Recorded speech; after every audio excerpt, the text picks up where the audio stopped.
Bonsoir à vous tous et tous. Je suis Dominic Cardy, je suis chef de Parti Avenir canadien avec vous une soirée avec peu de nuages ici en Fredericton. C'est le 5 juin et l'été commence, mais la politique tout continue comme toujours. Juste une note assez brève sur le discours du trône.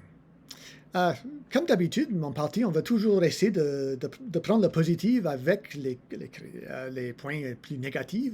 Et pour commencer, en bref, je suis heureux que le discours du trône a passé. Malgré les inquiétudes des partis en opposition, en effet, tout le monde a dit OK, on ne veut pas avoir une autre élection quelques semaines, quelques mois après la dernière. Je pense que c'est un sentiment qui est partagé avec l'énorme majorité des Canadiens. Peut-être pas M. Poilievre, mais aussi lui, peut-être, cet été. Ça, c'est positif. Des autres choses qui sont positives.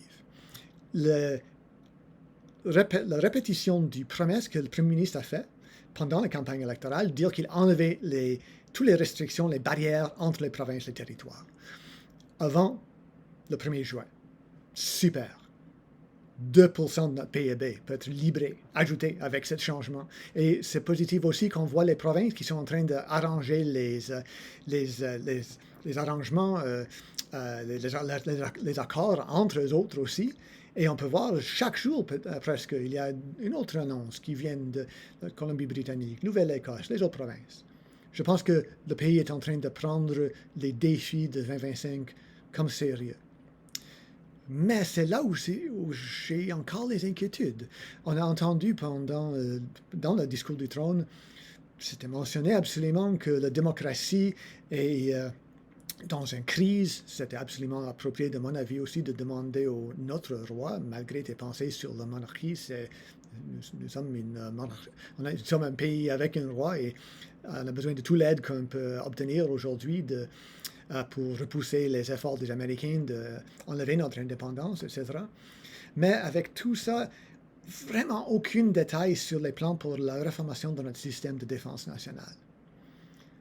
Aujourd'hui, j'ai entendu les annonces, les rumeurs même qui sont un peu plus positives qu'avec les nouvelles que l'OTAN va absolument pousser vers 5% du PIB pour les défenses sur la défense.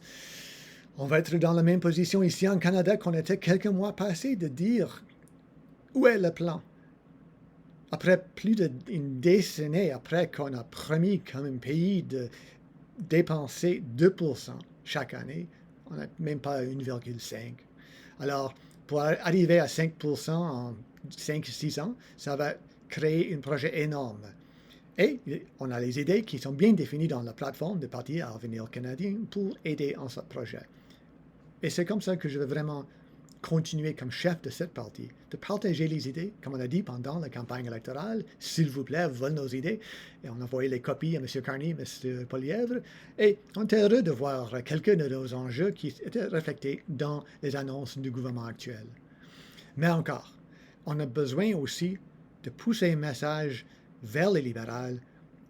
Pas être trop critique aujourd'hui, seulement quelques semaines entre les journées d'élection et aujourd'hui, mais une chose qui m'inquiète. Je pense que M. Carney a eu une assez bonne première semaine dans la Chambre des communes, la période de questions, il a assez bien géré ça.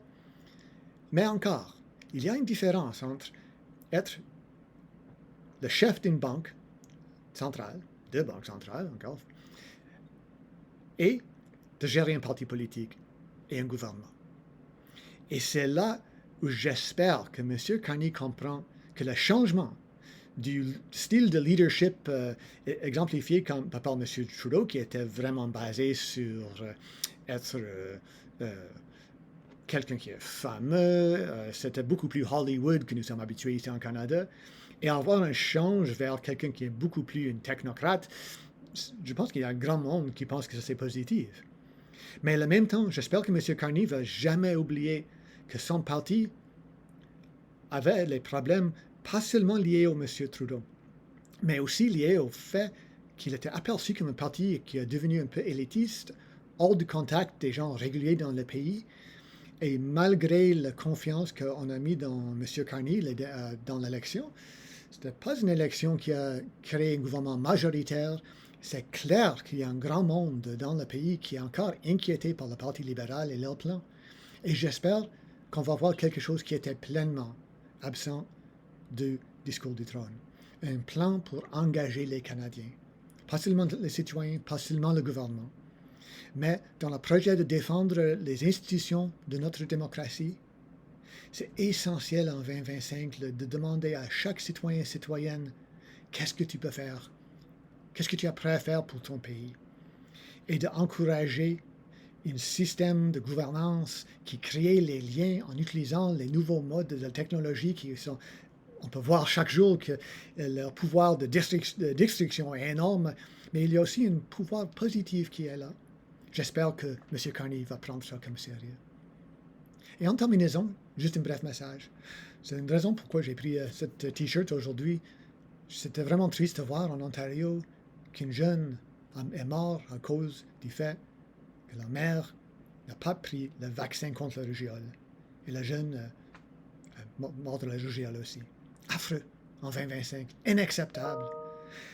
Qu'on a arrivé à un point que tous les acquis de notre civilisation, dans la science, le médecin, qui est arrivé de livrer la bonne santé, une longue vie,